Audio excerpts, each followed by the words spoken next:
The Force is strong with this one. Hello everyone, I'm Sarah from Everyday Starlet. Welcome to my channel. I make videos to inspire you to be the star of your own life. I'm continuing my Masculine Feminine Energies film breakdown series with a highly requested film series, Star Wars. I would say this is my most requested film breakdown, and particularly the relationship between Han and Leia, which we're going to get into later on in the video. So I know there are some hardcore Star Wars fans out there who can break this film down from a lot of different perspectives and know way more about the George Lucas universe than I do. So I am taking a very specific perspective when I talk about the Star Wars films. I break films down in terms of masculine and feminine energies. If you're not familiar with what I mean by masculine and feminine energies, they're energies that live within all of us. We all contain both energies, but we all have a core energy that's the energy we're most ourselves in. Those energies often link up with our gender, but they don't have to. We can be in wounded or healed versions of either of these energies, and these energies also have archetypes, and we actually contain all of the archetypes within us, and we can tap into them whenever we need to, but we tend to be stronger and more comfortable in certain archetypes than in others. And in order to have sexual polarity in a relationship, you need one partner to be the masculine energy and one partner to be the feminine energy, because opposite energies attract and same energies repel sexually. So I've had so many requests to break down Star Wars, and because there are so many Star Wars movies, I actually asked the question on my social media which films in particular that people wanted me to do a breakdown of. The answer was overwhelmingly the original 3 films. That would be episodes 4, 5, and 6. Some people picked one of them in particular over the other, but it was really all the original 3 films. The prequels, people were like, don't even bother with. I had 2 people request some of the newer films, which I will fully admit I have not seen all of the newer films. I've only seen a couple of them. I think these people were a little bit younger who requested them. So if there are any of the newer films that you would like me to break down, I'd be more than happy to watch them if I haven't seen them and do a breakdown on those. So for this breakdown, I'm going to focus on the original trilogy and the energies that are evident in the original trilogy. There might be some things that I say that contradict with some of the backstory or the front story that happens in some of the other films, but I'm really just focused on the original trilogy when I talk about these energies in this breakdown. Side note before I get started, YouTube is really weird about letting me use film clips in these videos. I try to, sometimes it lets me, sometimes it blocks the video, even though it's technically fair use. I have a feeling that Star Wars is probably going to be one of those films that they're not going to let me use clips in. I actually take all of the film clips that I do use or would use in these YouTube videos, and I actually do little mini breakdowns on my TikTok. So if you want to see like some really in-depth detailed breakdowns of the film scenes, I suggest you follow me on my TikTok. So let's get into the masculine and feminine energies in Star Wars. This first thing I'm gonna say, I realize people are gonna be like, what's wrong with you? But I can't overlook it, because I know that I always say in my videos that masculine and feminine energies are not dependent on gender. And actually, there are places, you know, cities, things that can have a masculine energy and have a feminine energy to them. So it's not just about like human gender. However, the majority of women do tend to be feminine at their core, and the majority of men do tend to be masculine at their core. That said, everybody has a different connection to how much of each energy they're comfortable using, and it doesn't have to be that way. Like, that's not a guarantee. It's just the most common. And one of the really great examples that I noticed, and I was not expecting to talk about this at all when I started watching these movies again, the relationship between R2-D2 and C-3PO. They're droids, so they're not human, although C-3PO does have a male human form. So it's not a romantic relationship that they have, but they very much embody masculine and feminine energies within them. And I think they're a really great example of seeing these energies in like outside of the traditional gender sense. C-3PO is definitely the feminine energy in that relationship. I would say not totally healthy feminine energy, because he's very anxious, and that's not necessarily feminine per se. First of all, C-3PO is always talking. He's very talkative. He's very expressive. he is anxious most of the time, but he reacts and responds to the environment around him, which is very much feminine energy. He's always moving. He's kind of in flow. He kind of is in chaos a lot of the time, and feminine energy can be very chaotic because it's always, feminine energy is emotional energy, so it can be very chaotic. It can be like a storm, and C-3PO is kind of all over the place in chaos a lot of the time. That's very much feminine energy. C-3PO is an interpreter, so like his job really is to communicate, is to interact with other people. That interaction, that connection, that community connection is very much feminine energy. And C-3PO does seem to be the one who has an attachment to R2. He seems to be really excited when he sees R2. He seems to, you know, be excited when he sees people that he recognizes and that he knows. And as much as he is a droid, he tends to have a heart connection to people. It's like he really does care about people and outcomes and things. He's very much in his feminine energy. Now, R2-D2, who I have to say, I love R2-D2. That's probably my favorite character in this like whole movie. R2 is very much a masculine energy. You know, he is very directional. I mean, obviously because of his shape, because of his makeup, he can't really move as much, right? He doesn't have a lot of options. However, it's, you know, he's like forward, back. It's very directional. When you have to go this way, he goes this way.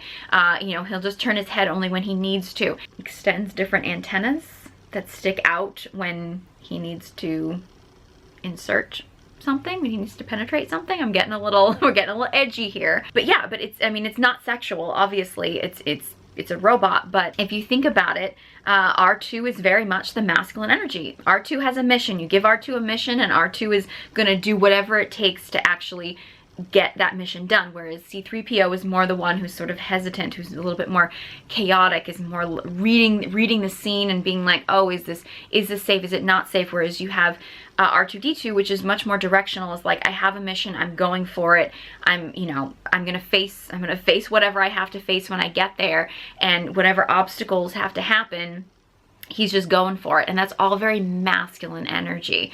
So this, I think, is a really great example of when you see the masculine and the feminine, but you're seeing it in droids. I mean, they're robots. They're not actual people with a gender, so to speak. We think of them as being he's. I think of them as being he's, particularly C-3PO, because he is in more of a male body. However, it's interesting because a lot of people who study these masculine and feminine energies refer to, well, the masculine as the mind and the feminine as the body. And if you think about it very much, R2-D2 really does have more of like kind of a mechanical brain kind of a look to him, whereas C-3PO has a form, has a body to him. There's also the idea that many people believe that the masculine is the consciousness, the sort of formless consciousness, whereas feminine is about form. It's about the radiance, the light. And if you think about it, you know, R2-D2 doesn't really have a form to him, really. I mean, he doesn't really have a shape to him. He has a shape, but it's not a human shape. Whereas C-3PO is the form, is the body, is the shape. And also C-3PO is metallic, very bright, very radiant, shines, more noticeable. Whereas R2-D2 can kind of be a little bit more under the radar because, you know, R2-D2 doesn't have as much sparkle, shine. It's not really as glamorous a look to him, really. That very much represents more of the masculine. The masculine is more about direction. The masculine is the one who witnesses, whereas the feminine is the one who is witnessed, who is seen, who is radiant. And I just as I was watching this movie, I was like, oh my god, this is literally like the divine masculine and the divine feminine right there in these droids. And I know some of you are probably like, what is this chick on? But I don't know. I can't believe I'm talking about masculine and feminine energies in droids. But yeah, I really do think that, and I don't know if this was intentional or not. I'm sure there's people out there who probably know a lot more about how George Lucas created this universe than I do, so I don't know if this was an intentional thing, but it's kind of hard to believe that it wouldn't be intentional in some way to have that kind of interaction with these characters who are so iconic and really are. I'm pretty sure that someone told me at one point that R2-D2 and C-3PO are the only characters that exist in every single movie. I don't know if that's still currently true with the newer films, but I'm pretty sure that they were kind of the characters that tied the whole the whole series together from start to finish, which would make sense because as droids, they would tend to live longer than many humans. I was told that information. I'm not 100% sure that's a reliable source. It would kind of make sense that these kind of like divine masculine, divine feminine energies would be the thing that ties the whole story together.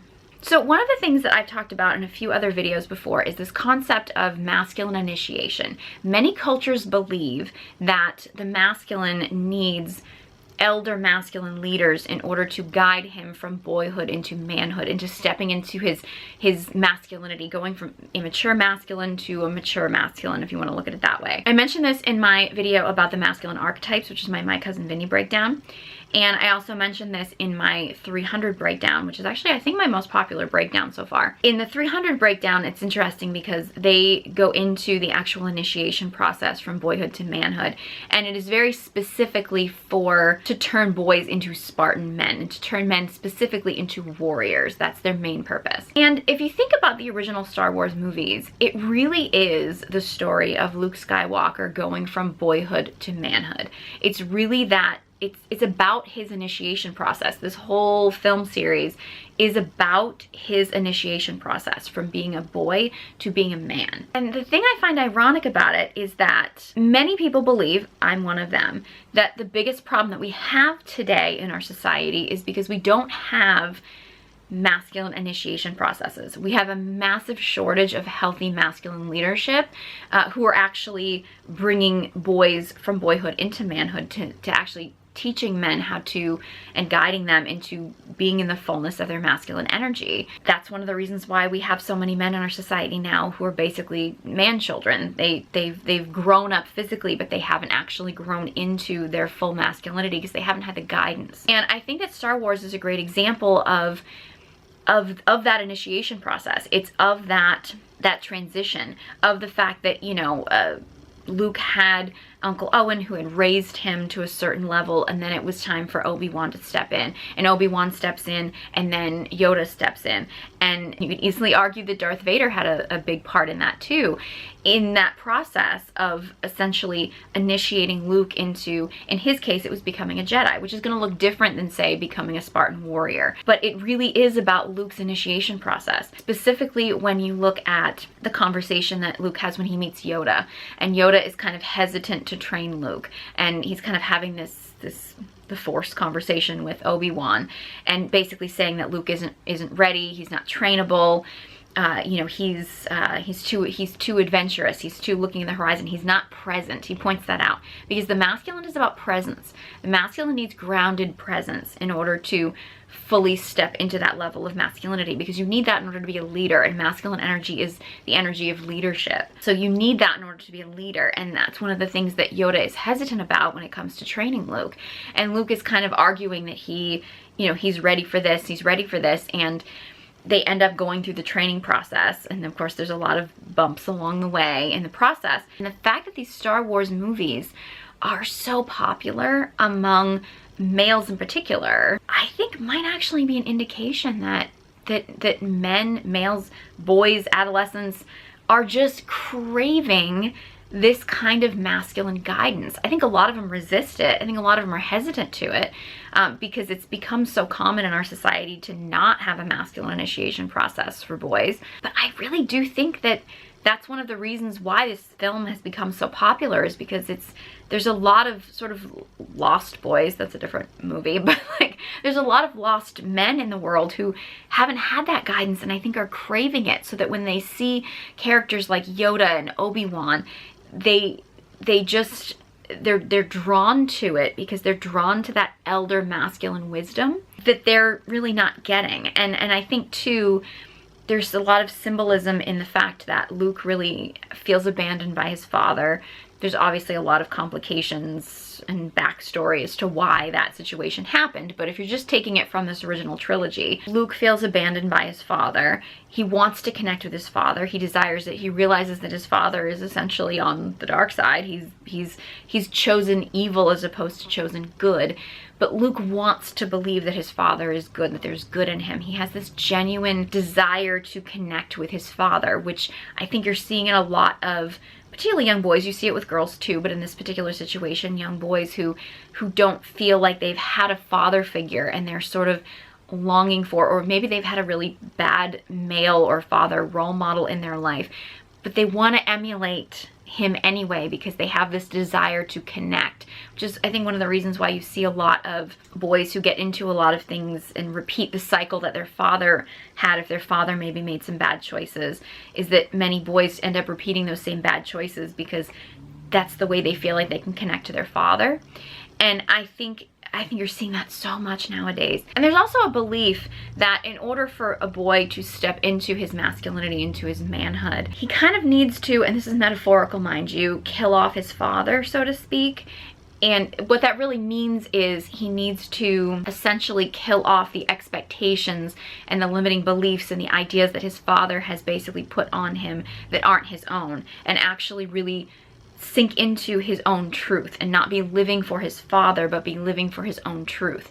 So I think that the Star Wars film in general, really, it's symbolic of that idea of Luke has to face his father. That's his destiny, is to face his father and make that decision. Okay, are you going to follow your father's path? Are you going to live his way and live his beliefs? Or are you going to essentially kill that off and find your own truth, find your own belief, find your own path? I believe that the use of the Force, so to speak, what they call the Force. If you're familiar with the book on masculine archetypes, it is King, Warrior, Magician, Lover. They reference actually Star Wars quite a few times in that book, and it talks about the concept of the magician archetype, which I think is really strong in this. I like, say, in a movie like 300, where they're actually training men to be more the warrior archetype, and primarily the warrior. Whereas in Star Wars, that initiation process is really focused more on the magician aspect of the masculine archetypes. The Force is kind of that inner wisdom, that inner knowledge, that sort of higher power that's greater than yourself, but it's within yourself. Like, the Jedis have the Force within them. It's kind of the idea of this divinity not being outside of you, so to speak, but the divinity is universal and it's within you, and that's really more of what the Force is. It's that inner wisdom. It's that even Darth Vader, in a sense, when he tells Luke that he's his father, and he's like, tune into yourself and you'll know the answer, you'll know it's true. It's that idea of, okay, look within. The answers are all within you. And Luke does have to train in a lot of warrior techniques. He has to learn to use the lightsaber and things, but it's with the mind. It's training with the mind as opposed to just being a physical warrior. It's more like a mind warrior, so to speak, which is a little bit more, it's partly warrior energy, but it's also partly magician energy as well. It's tuning into that inner wisdom, that inner knowledge. So let's get to Han and Leia, because they're kind of the ultimate kind of couple of this trilogy. A few different things about Han and Leia. I think their dynamic, their relationship, their polarity is great. For one thing, this is a fantasy film. There are quite a few aspects to their relationship that had to line up in order for it to work. If anybody out there is actually using Han and Leia as a guide for their own relationship, proceed with caution, is what I'm gonna say. Because a lot of stars had to align in order for their dynamic to actually work. First, when it comes to Han Solo, I watched a special with Joseph Campbell, who, if you're familiar with him, he actually inspired a lot of George Lucas's work. He does a lot of work on myths and things like that. He described the character of Han Solo as being like an egomaniac with a good heart, and how endearing a character like that is. Han Solo is a guy who believes that he is just a shallow, superficial egomaniac, but he's not. Like, a part of him deep down wants to be a better man. He wants to fight for a higher power. He wants to live for something greater than himself. He's just in denial about it. And yes, that can be a very endearing quality. However, can also get women into a trap of believing in a man more than he believes in himself. So I think as women, we have to be a little bit careful. So if a man tells you that he's an egomaniac or he's a jerk, as a woman, you may feel that he's better than that, but in general, it's probably best to believe him. That said, Han really does want to be better. He has a really deep need to live for a greater purpose. I wouldn't necessarily say he's in feminine energy. He's not fully stepped into the fullness of his masculine energy. He has a lot of skill, talent, and he's a lot of potential, but he's still a little bit in feminine flow. You know, he's still a little bit in that he doesn't really have a greater purpose. He's just kind of lost. He's just kind of living for the moment. He's, you know, he gets in trouble with this person and he's got to run away, things like that. He does have potential. One I would say is definitely his relationship with Chewie, which is just so endearing, I have to say. If he really was the egomaniac that he thought that he was, him and Chewie would probably not have this incredible brotherhood and loyalty to each other, which is a signal that Han really does want to be better. He really does have a heart. He really does care about people other than himself, because he cares about Chewie and Chewie cares about him. They have this really great brotherhood dynamic together, which only works because they do truly have heart and compassion. So when Han meets Leia, Leia is very much in her masculine. She's actually better at being masculine than Han is. The key is, it's not a wounded masculine place.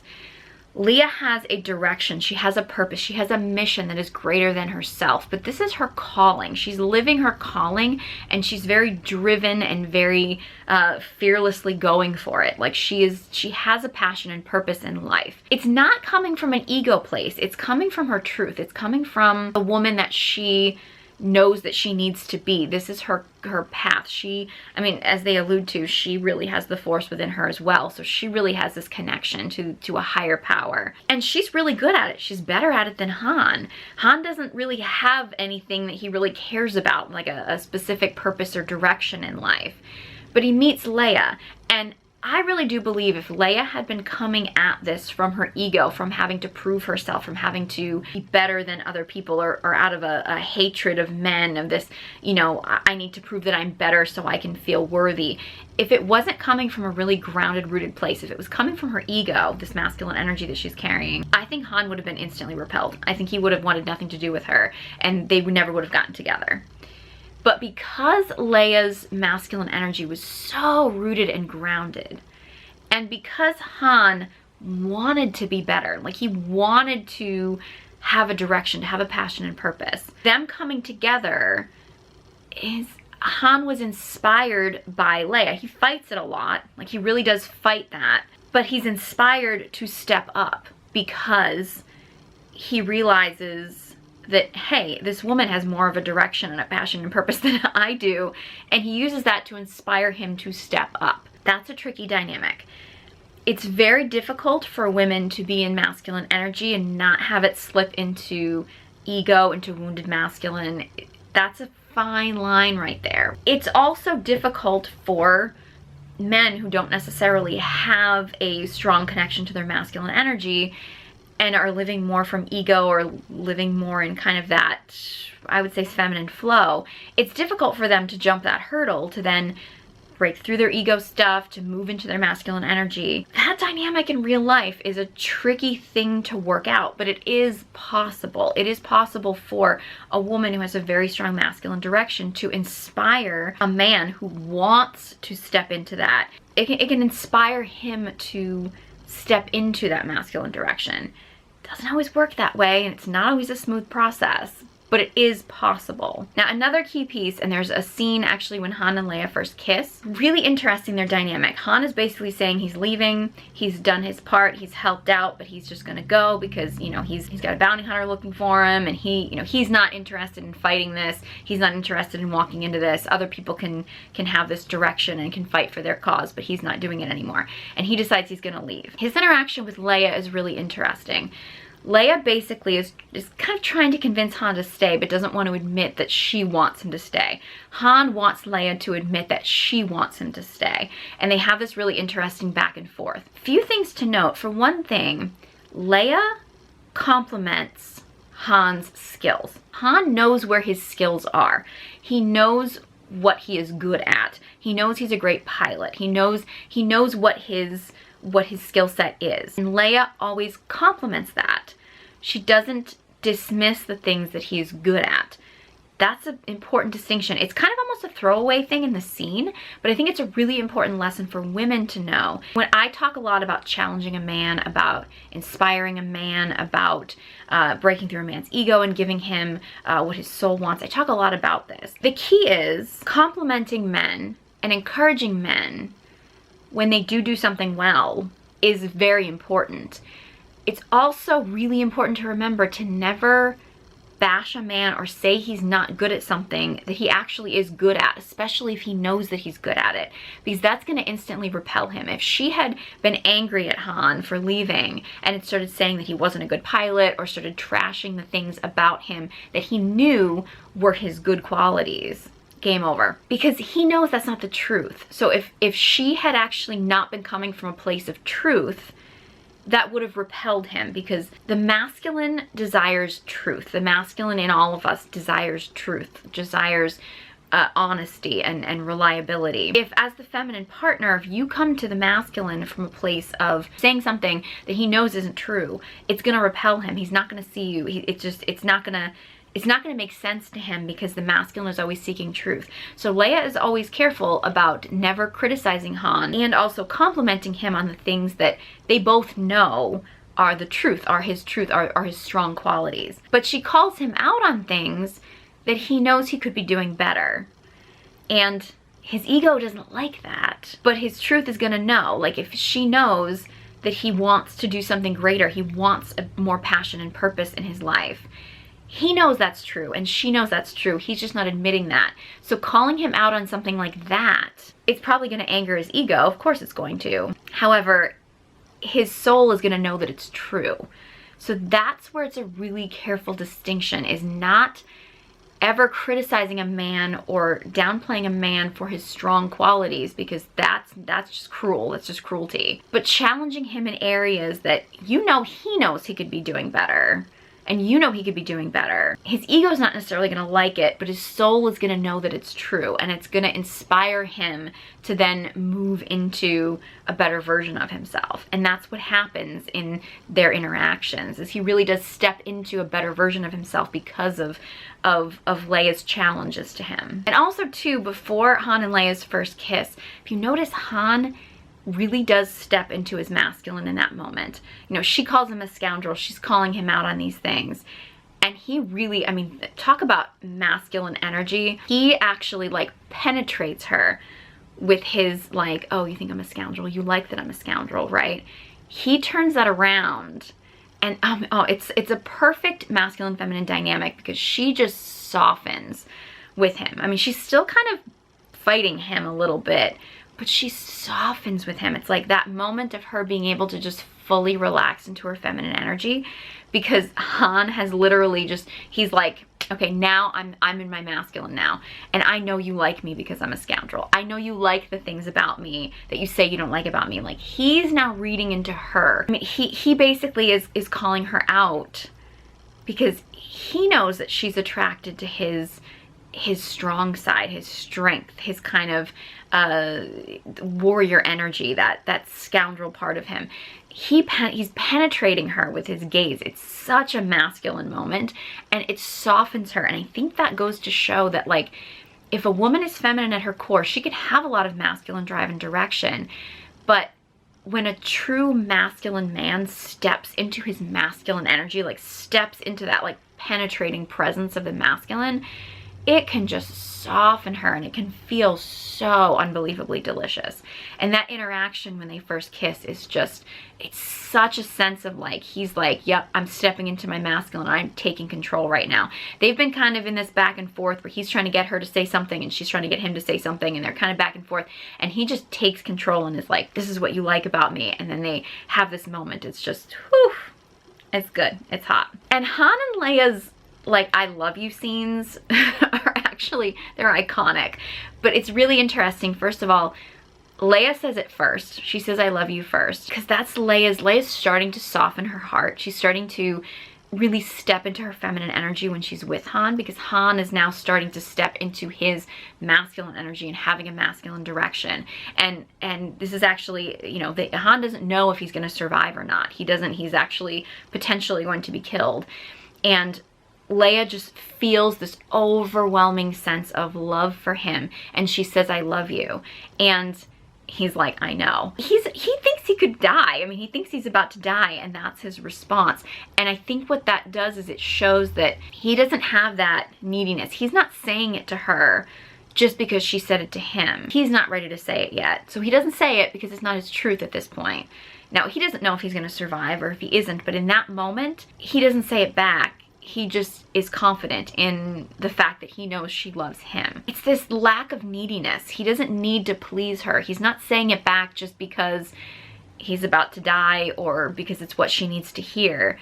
It's that he's rooted in truth. And as I've said many times before, sometimes it can upset the feminine if the masculine doesn't just give her what she wants, because her ego's not gonna like it. A masculine man who's rooted in his truth is always gonna feel safer than a man who just tells a woman what she wants to hear, or is just shooting from ego and he's not actually living his truth. Either one of those types of men is not going to feel safe for the feminine. She needs a man who is rooted in his truth, even if it's not what she wants to hear. So Leia is expressing her love for Han because she's feeling a loss. She's feeling like she might lose him. She's feeling an emptiness, that like she would be empty without him, because the feminine wants to be full and wants to be filled, physically and metaphorically. So when she feels that she's going to lose him, that's when she realizes that she feels that love, that heart connection, when she feels like she's about to lose him. Now in reverse, when Han says, I love you to Leia, it's in a totally different setting, right? Leia has just been injured. Han's instinct has been to help her, right? It's to, okay, she's injured, I have to care for her, I have to protect her. Han has a very serious theme throughout the film of constantly trying to make sure that Leia is safe and protected. That's his masculine energy stepping in, of wanting to make sure that she's okay. But she gets hit, she's injured. Han runs to her because he has this drive to protect her. And then the stormtroopers come in, and Han thinks that it's all over for them. And he sees Leia lift her gun up like she's gonna fight. And that's when he says, I love you, and she says, I know. And it shows that lack of neediness. It's that love, it's their truth, but neither one of them is in that needy place of needing to cater to the other one because they have to say it just because the other one said it. But in that moment, when Leia lifts her gun and Han's like, I love you, the masculine tends to feel love when he realizes that the feminine is in support of his greater purpose. And Han now has found his greater purpose, and when he sees that even when Leia's injured and he's trying to protect her, that she still is supporting his greater purpose. Like, she's still there. It's her greater purpose too, so they're doing it together. But he's not seeing her as a someone who's dragging him down or dragging him away from his purpose. She's literally there supporting and helping him live his greater purpose, live this purpose that he's now discovered and found because of her. That's usually the moment that the masculine realizes that he loves the feminine, is when he realizes that she is in support of his greater purpose and not keeping him from his greater purpose. Because for the masculine, his greater purpose is always going to be the most important thing. And now in this situation, Han and Leia both have a greater purpose, and they both have the same greater purpose, so it works well together. It doesn't always have to be that way, but the masculine is going to feel love and realize his love when he actually feels his feminine partner supporting his greater purpose and not trying to take him from his greater purpose. So the fact that Han now has this injured woman who he loves, and she's still there, like, yep, I'm fighting alongside of you, I'm fighting with you, like, we're gonna keep doing this, I'm not the reason why we're not gonna go through with this. That's the moment that he realizes how much he loves her. And it's obviously it's distinct for this particular scene. I'm not saying every woman needs to be like wounded and be getting into a shootout in order to prove her love for a man. This is all symbolic, right? But that's the moment that the masculine is going to realize. The feminine is going to realize that she loves the masculine when she realizes that it's going to be a void within her if she loses him. Whereas the masculine is going to realize his love for a woman when he realizes that she truly is supportive of him living his greatest purpose. Another Han and Leia scene that I absolutely love. I think it is so symbolic of masculine and feminine dynamics, and it's actually not even a huge scene. It's not really even an iconic one, I don't think. But I saw it and I was like, oh, this is a scene that we have to talk about. So Luke and Leia have their conversation where Luke basically explains to Leia that they're actually twins, and it's kind of shaking up Leia's world. Like, she knows it's true, but it's really shaking up her world. So she's in her emotions. I mean, her world is kind of all in chaos. Emotions, chaos, all those things are very much feminine energy. So Han comes in and asks Leia what's going on, and Leia's like, I just want to be alone. I don't want to talk to you. I just want to be alone. Now, Han's initial reaction is in his ego. He's like, oh, well, you could talk to Luke about it. Well, you could do, you know, his initial reaction, and it's just like, fine, I'm not going to deal with this. And he goes to leave. And he stops and then says, I'm sorry. And he stands there. He's so rooted and grounded. And that's when Leia is like, hold me. And she grabs him and he holds her and contains her. And that is, oh my God, if that isn't an iconic representation of the masculine and the feminine. So what often happens is, when the feminine gets in her emotions, she gets into her feminine emotions, she'll often say things to a masculine partner that she doesn't really mean. It's kind of like, I mean, it's feminine testing, really. It's like, I don't want to talk to you. I don't want to talk about it. I don't want to see you. I just want to be alone. Rarely, rarely, rarely ever does a feminine woman ever actually mean that when she says that. It's very rare. So the masculine, if he's in his ego and his ego is wounded, or if he's more passive and doesn't want to deal with it, he's not grounded in his masculinity, he's gonna leave. He's gonna be like, okay, she told me to leave, so I'm gonna leave. Because he's treating her like another masculine partner. When 9 times out of 10, probably even more than that, what the feminine wants is for the masculine to stand there and stay grounded, to stay rooted, to be, and I've talked about this in other videos, the masculine is like the tree, and the feminine is like the storm and the wind that happens around the tree, and doesn't knock him off his roots because he's so rooted and grounded. And that's what Han does. Han, he goes through his ego death, he goes through his ego stuff, but then he's like, nope, I'm staying here, I'm grounded. And that's the moment that Leia gets to relax and soften into him. And that's really what the feminine wants, is she wants to be able to relax and soften. And she can do that when she has a grounded masculine presence. And then he holds her, because the feminine really wants a container, not a controlled, limiting container, but to be held in a loving space so she can run free and her emotions can run free. But the masculine has her in a container. And there's another analogy that people use, whereas the masculine is like the cup and the feminine is like the water or the liquid in the cup. So the feminine gets to kind of move and flow, but the masculine kind of keeps her in a safe container. It's not a controlling container. It's not telling the feminine what to do or what to be, but it's creating a safe space. And that is very much masculine feminine dynamics. And that scene, oh, it is just so representative of the masculine and the feminine. And Leia she really is a feminine at her core character. I really do believe that. But she has a really strong masculine drive and a passion and purpose, which is great, and women can have that. But if you're naturally feminine at your core, you're gonna need moments where you have that masculine presence that is grounded so that you can soften into your natural feminine energy. And Han actually develops throughout this trilogy into becoming that grounded masculine presence that Leia is longing for. And Leia then softens into that feminine radiance that Han really wants, because Han really wanted to be the masculine energy. He really wanted that. He was rewarded by having this beautiful feminine woman fall in love with him. I think that their dynamic is so beautiful, and I love their relationship. I do think that in real life, that dynamic between the two of them, it can be tricky. If you're a feminine cored woman, having a great connection to your masculine energy can be wonderful, and having a passion and purpose in life can be great. It's really delicate to not get into your ego wounding of trying to prove yourself, of trying to belittle men, of trashing men. It's really easy to fall into that pattern because it's so common nowadays. In the same way that so many men have not really been initiated into the fullness of their masculine energy, and if they start relying on a very masculine partner, they're not going to be able to step into the fullness of their masculine. However, if a man really wants to be in his masculine, and he takes the masculine energy of his feminine partner and uses that to inspire him to be better, so that she then can soften into her feminine when she's with him, and he can step into the fullness of his masculine to have a greater purpose in life, and she supports that, that dynamic can work beautifully. It's just a lot of times our society, our own egos, our wounding can get in the way of that. So while I do think the Han and Leia dynamic is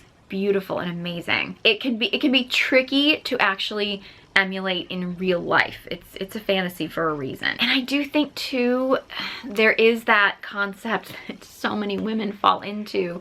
So many women think that they found a Han who wants to be better, and maybe a lot of men do want to be better, but they're not driven enough to have that within themselves. Now with someone like Han, having his devotion and dedication to someone, a brotherhood like his relationship with Chewie is a really good sign. Like that he actually does care about people other than himself is a good sign that he actually does want to be better. Having some skill, I mean, Han has a lot of skills. He's a great pilot. I mean, he has a lot of skills that can translate into him finding his passion and purpose. These are things to pick up on if you are a feminine woman and you're looking at a man who maybe hasn't fully stepped into his masculine yet, but you're looking at the potential. That's a delicate situation because many women see the potential in men more than they see it in themselves, and inevitably that can be really difficult for a woman to constantly know a man's greater potential. But if he doesn't see it and he doesn't have a drive to live up to that potential, it's kind of a recipe for heartbreak. So proceed with caution. There are probably a million other things that I could break down in this movie. These were just the things that really jumped out at me, and I do know that the Han and Leia relationship was the most requested part of the requests to do a breakdown of Star Wars. I'm grateful to all of you who requested this because this was a great trilogy to break down, and I don't know if I would have necessarily thought of this had this not been highly requested, so thank you, I appreciate that. If you have any other movie requests, let me know. Leave a comment in the comment section below. I'd love to hear from you, and I love your suggestions. If you have any other thoughts on this Star Wars film or any other Star Wars films that you would like me to do a breakdown of, let me know. You can leave a comment about that as well. If you enjoyed this video and found it helpful, please give it a big thumbs up and be sure you subscribe to my channel. If you are a feminine woman and would like to connect with your feminine energy, I have an online course called Feminine Radiance. Details are in the description box below, along with links to all my social media channels. Thank you guys so much for watching, and I hope you join me next time.